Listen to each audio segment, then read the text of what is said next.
अगर आप सही खाएं और अपने शरीर के साथ कुछ चीजें करें, आप अपनी नींद की जरूरत कम कर सकते हैं। अब मैं थोड़ा आलसी हो गया हूं और अब मैं लगभग 4.5 घंटे सो रहा हूं।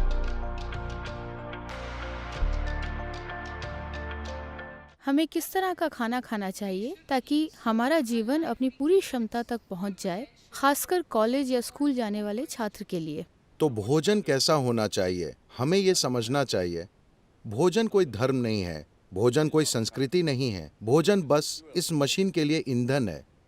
हाँ, स्वाद को लेकर सांस्कृतिक पहलू हो सकते हैं।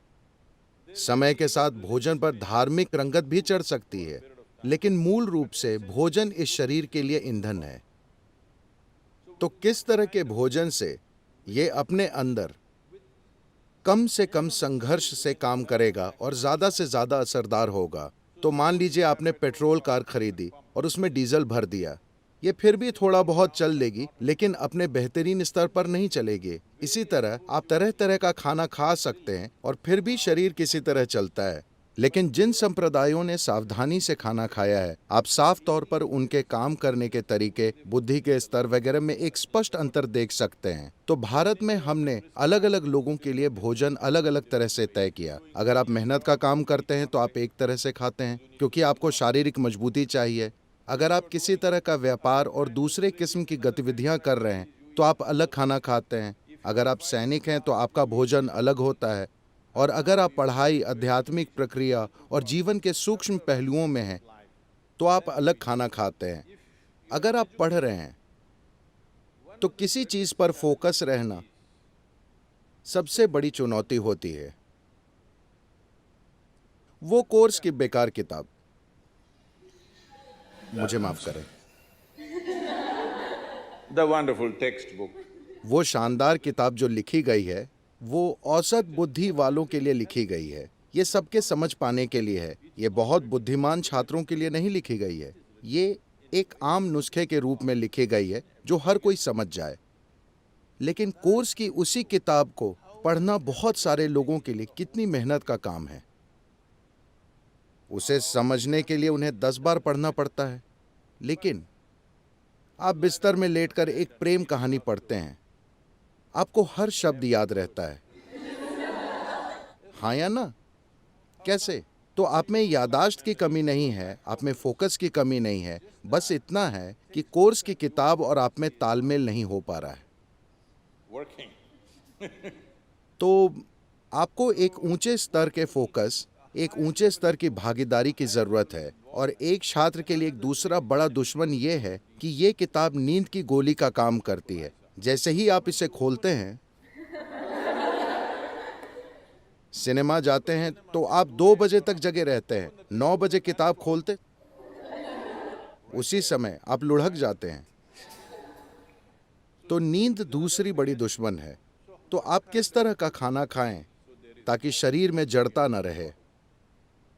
योगिक पद्धति में इसे हम ऐसे देखते हैं। तमस, रजस और सत्व की बात करते हैं। तमस का मतलब है जड़ता, रजस का मतलब है गतिविधियां लेकिन कोई संतुलन नहीं, सत्व का मतलब है पूरी तरह से संतुलित ऊर्जा। जब आप पढ़ाई कर रहे हैं तो आपको एक बहुत संतुलित किस्म की ऊर्जा चाहिए, क्योंकि आपको एक ऐसी चीज पर ध्यान केंद्रित करना होता है जिसमें आपकी स्वाभाविक रुचि नहीं है। ये कोई ऐसी चीज नहीं है जिसके साथ आपकी केमिस्ट्री मेल खाती हो। अगर आपकी केमिस्ट्री तालमेल में है तो आप हमेशा उस चीज पर फोकस करते हैं, है ना? यहाँ रुचि नहीं है लेकिन आपको उस पर फोकस करना पड़ता है। इसके लिए आपको संतुलन और एक स्थिर मन चाहिए। इसके लिए आपको एक खास तरह से खाने की जरूरत है। सरलता से कहें तो भोजन आपके शरीर में आहार नली से गुजरता है। आपके मुंह से मल द्वार तक एक पाइप है। पाचन प्रक्रिया के अलग अलग चरणों से होता हुआ ये उससे गुजरता है। आप में से कई लोग बायोलॉजी पढ़ते हैं, हाँ? ये आहार नली से जाता है। अब शुरुआत होती है होठों से। यहां अगर आप सारे शाकाहारी और मांसाहारी जीवों पर गौर करें, अगर आप पशु जगत को देखें तो शाकाहारी जानवर और मांसाहारी जानवर, ये दुनिया में जानवरों के 2 मुख्य विभाजन है। एक वनस्पतियां खाते हैं, दूसरे मांस खाते हैं। अगर आप आहार नली की बनावट देखें तो शाकाहारी और मांसाहारी जीवों में एक स्पष्ट अंतर है। इंसानी सिस्टम में हर चीज संकेत करती है कि आप स्वाभाविक रूप से शाकाहारी हैं, लेकिन जिंदा रहने के लिए हम मांसाहारी हो गए थे। अगर आप जबड़ों के चलाने के तरीके को देखें, सारे मांसाहारी जीव सिर्फ काटने की क्रिया करते हैं, जबकि शाकाहारी काटने और चबाने की क्रिया करते हैं। तो उनमें दाढ़ें होती हैं, लेकिन मांसाहारी जीव में फैली हुई दाढ़ें नहीं होती। उनमें बस छेनी जैसे और नुकीले दांत होते हैं। वे सभी काटने के दांतों जैसे लगते हैं, तो वे बस यही करते हैं। सारे शाकाहारी अच्छे से चबाकर खाते हैं। आपके पास कौन से दांत हैं? दोनों।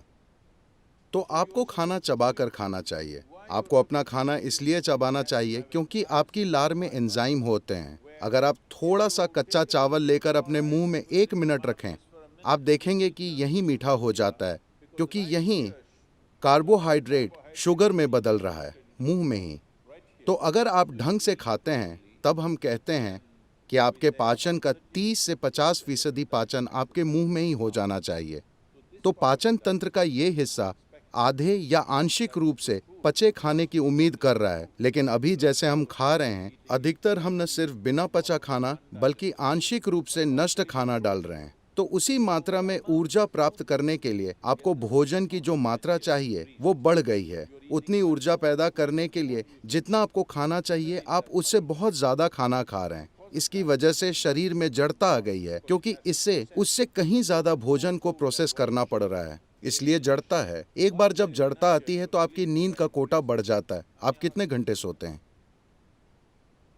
हेलो? 8 घंटे। आप आम सलाह के मुताबिक चल रहे हैं। देखिए, ऐसा नहीं है कि आपको जबरदस्ती जागते रहना चाहिए, बात ये नहीं है। लेकिन अगर आप सही खाएं और अपने शरीर के साथ कुछ चीजें करें, तो आप देखेंगे कि 3 से 4 हफ्तों में आप अपनी नींद की जरूरत 2 से 3 घंटे बड़ी आसानी से कम कर सकते हैं। 1.5 से 3 घंटे आप बड़ी आसानी से कम कर सकते हैं, अगर आप सचेतन होकर खाएं and just learn to sit properly.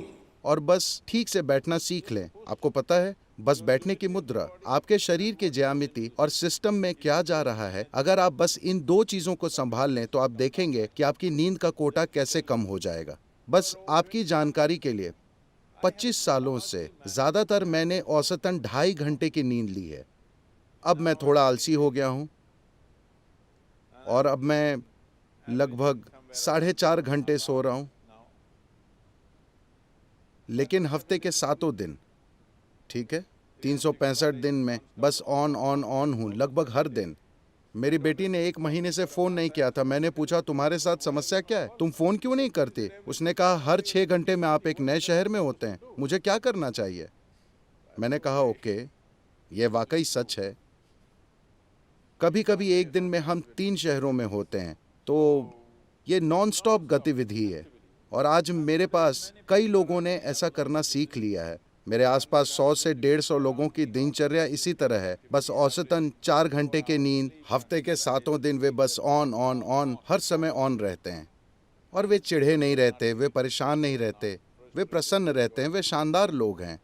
ऐसा इसलिए है, इसके कई पहलू हैं, लेकिन एक महत्वपूर्ण पहलू है भोजन। आप कैसे खाते हैं। सिर्फ यही नहीं कि आप क्या खाते हैं, ये भी महत्वपूर्ण है कि आप कैसे खाते हैं, क्योंकि भोजन एक जीवित पदार्थ है। आप सब लड़कियां एक आसान चीजें ये कर सकती हैं। अलग अलग स्वास्थ्य के मुद्दे हैं, जड़ता और फोकस का मुद्दा है।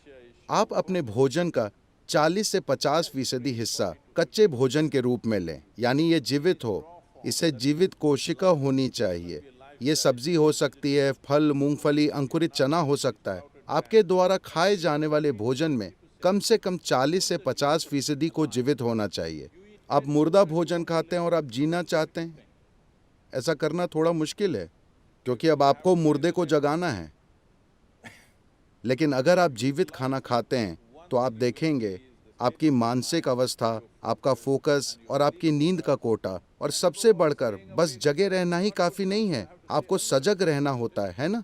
आप कितने सजग हैं, कितने केंद्रित हैं, उसी हद तक इस दुनिया में हर चीज आपको लाभ पहुंचाती है कि नहीं? आपके फोकस का स्तर ही तय करेगा कि दुनिया आपके लिए फायदेमंद है या नहीं, है ना? और जीवन का एक और पहलू, भोजन का एक और पहलू, जब आप कुछ खाएं तो उसका जेनेटिक कोड सरल होना चाहिए, मतलब उसका सॉफ्टवेयर बहुत सरल होना चाहिए। सब्जियां, फल, मूंगफली, अंकुरित चीज़ें वे बहुत सरल हैं। ज़्यादा जटिल का मतलब है जानवरों के मांस का कोड बहुत ज़्यादा जटिल होता है। मान लीजिए आप एक जानवर खाते हैं जिसमें कुछ मात्रा में भावनाएं और खुद का जीवन होता है। तो हम इस बारे में बात कर रहे थे, आपका शरीर बस याददाश्त का ढेर है, जिसका मतलब है ये एक तरह का सॉफ्टवेयर है ना? ये सबसे जटिल सॉफ्टवेयर है।